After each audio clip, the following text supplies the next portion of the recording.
Hey, welcome to the Chronicle YouTube channel. I'm Busta Brown, your host. And today we have the beautiful, intelligent, powerful Joy Nelson Thompson. Thomas. I messed up again. Yes. Tom, and your husband right there who claims the name Thomas. Right? He's like, Busta, come on, bro. Yeah. And he's clean too. He's clean too. Nice time. We had to get a shot of him so people can see it. Okay. Yeah, what you working with? How you doing today? I'm good. Good. Right. You know, man, we live in an era where finally everyone's lifting up the strong woman. Yeah. The attention is on the women nowadays, and you know, when you see organizations like yourself, the focus is always on young men, which is needed. Yes, it is. But you saw a need with Lead Girls to focus on young girls. Yes. Which particular girls are you focused on, Joy? So we really focus on middle school girls because that's such a transitional stage for a girl. Before they get into high school, it's you know what are some of the things that are happening to me? You know, how do I start to fit in? And there are so many different challenges. Right. When you get to high school, and so many different opportunities to get into so much, you know, so different trouble. Exactly. And so we focus specifically on girls, but specifically on middle school girls. Because they right in that middle age, trying to figure out what I want to do, what I want to be. And this is right on time. Yes. When did you start Lead Girls? So Lead Girls, actually in 2015, I came up with this idea. I had been praying about it, to be honest. I had been praying about it and really thinking, which way do I want to go with this organization? And, you know, I was actually working full-time in my career.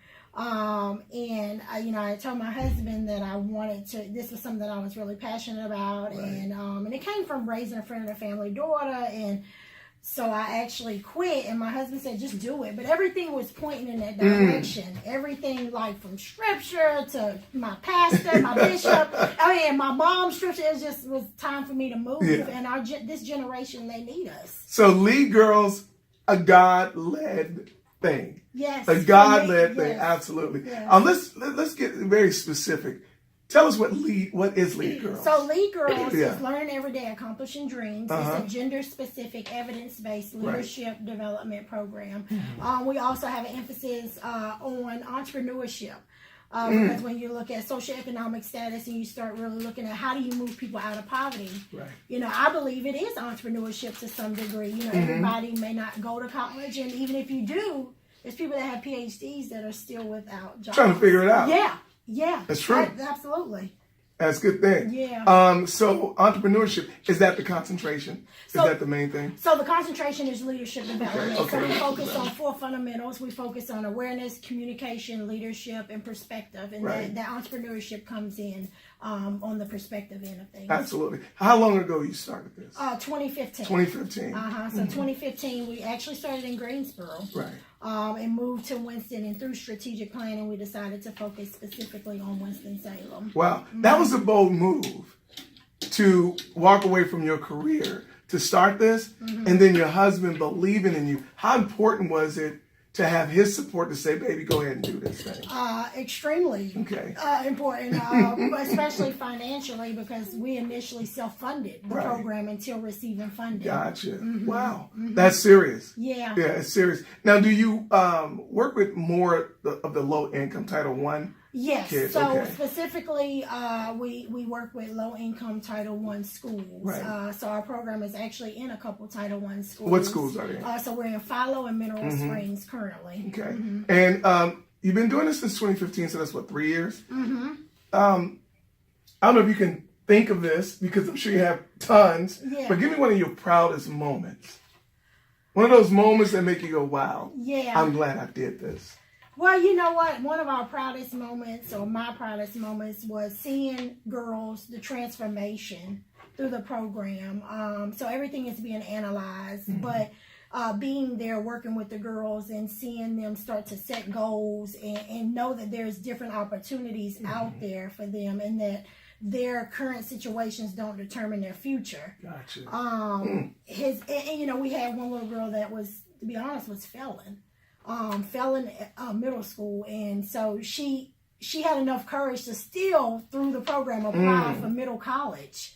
And she said it'd probably be a chance that I won't get in, but I'm going to still try. Right. And so that's deep, just seeing, to dream again. It is. And to find hope in situations where your hope has been stolen. And I don't think nobody wants to be in that situation. Right. How do you get the word out about, how do kids find out? So through the schools, we work with the principals, social workers, counselors, and the parent engagement director, or I guess support at the school. Right. And then we also form partnerships. So we're in the process of forming a partnership with Forsyth Connects. We form partnerships with local counseling centers to get girls in the program. I do believe, there are steps. We have to start to really collaborate to really change our community.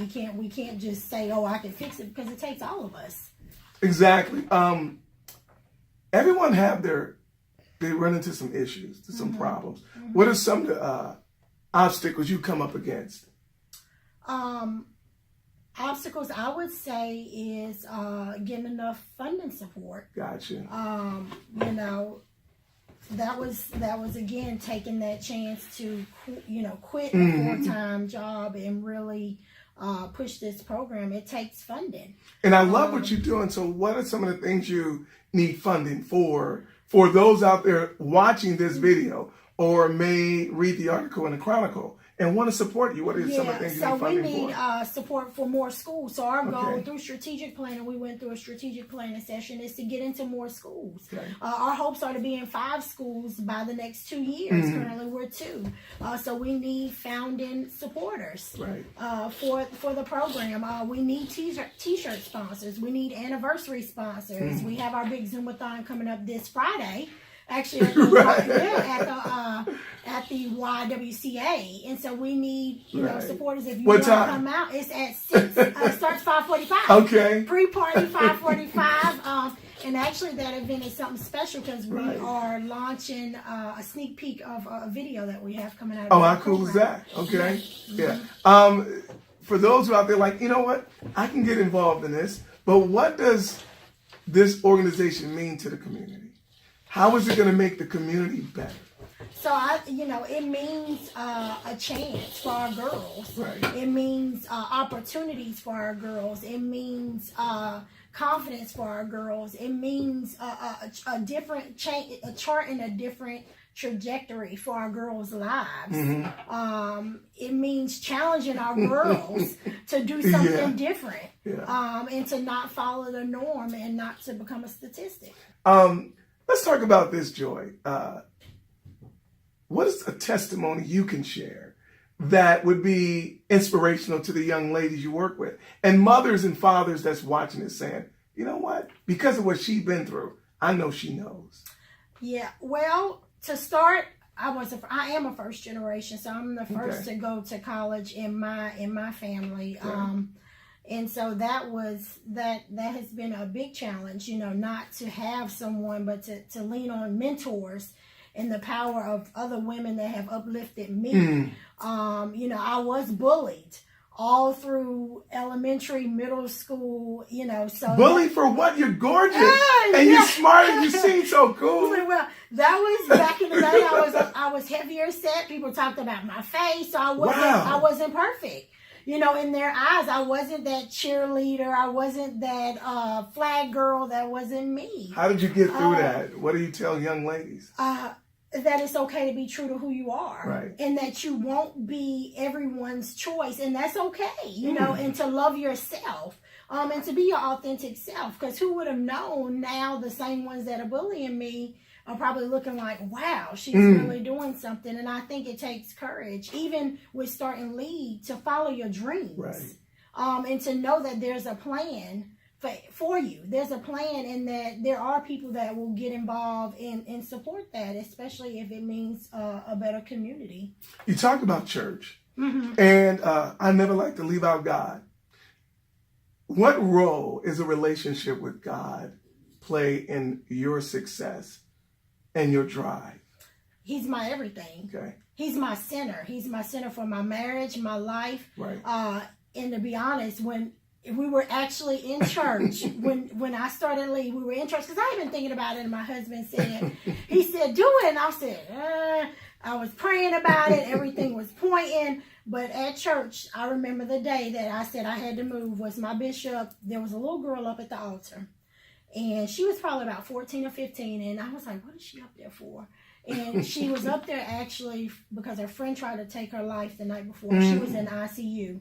And my bishop said, I have a feeling that this spirit is in here, and called up all the youth on the podium. I mean, called up all the youth. And I told my husband, I said, it's time for me to move, because I want to live a divine purpose life. When my time to go, I want God to say, you did a good job, Joy. You know, you did job well done. Yes, you did what you were supposed to do, and that's what it's really about, is helping the next person. Right. You know, we have to take on that spirit of helping the next generation, or everyone, each one teach one. You know, reach back and grab somebody. Yeah. Yeah. And a child or a young lady, she'll lead them, right? Yes. And I believe, you know, you change a young girl, you change her family dynamics, you change her community, and eventually you change the world. Yeah. Nothing against you, Busta. I heard it said, when you educate a girl, you educate a nation. You do. And that's real talk. Yes. That's real talk. Yes. Two of the most important people, I think, in the Bible was the Mother Mary and Mary Magdalene. Yeah. And I don't think they're talked about enough, but that's another story. So I'm on your side. Yes. I know that you said you want to be in at least 5 schools. Mm-hmm. What is the future? What else do you want to? Where else you want to see lead girls? So I actually would like to see lead girls as a zone. Where we're in a community, and we're in multiple communities. Lead girls should be in every state, every city. So through our strategic plan, though, we actually are looking to go into Davie County and also back into Guilford County. Right. We're looking to hire some more staff, as well as get an actual brick and mortar building. Good stuff. What do you want to say to mothers as we end this? When they're not with lead girls, how can the mothers help support what you're trying to do with these young ladies to become future leaders in this world, breaking that glass ceiling? Yes. Yeah. I would say for mothers to just remember that it's a process. Mm-hmm. And we were once young, and just to be that beacon of light, and to encourage them, even if they feel like, oh, I didn't do it, but they can do it. And just to seek help, because there are a lot of amazing resources in our community that we just don't know about, but to find someone to help you, because there's so many resources, to find someone to help them. And a closed mouth doesn't get fed is what I've always heard, but it doesn't make you less of a person to go and get help. I mean, you know, help is, you know, that's what we're here for. Use us, use lead, you know, and I hope, you know, people take on that same spirit. We need to support. And you don't mind partnering with other... I don't. I think collaboration is a beautiful thing, and I think we need to do more of it in our community. We really need to do more of it. And every organization needs a seat at the table. So from the top heavier, larger organizations to the low on the ground grassroots organizations need to work together. Because, you know, who knows better than someone that's seeing it? So we need to collaborate. We don't do it enough, but we need to. Joy, thank you so much. Thank you. And I wish you so much success with Lead Girls. And thanks for joining us. Thank you. All right, you got it.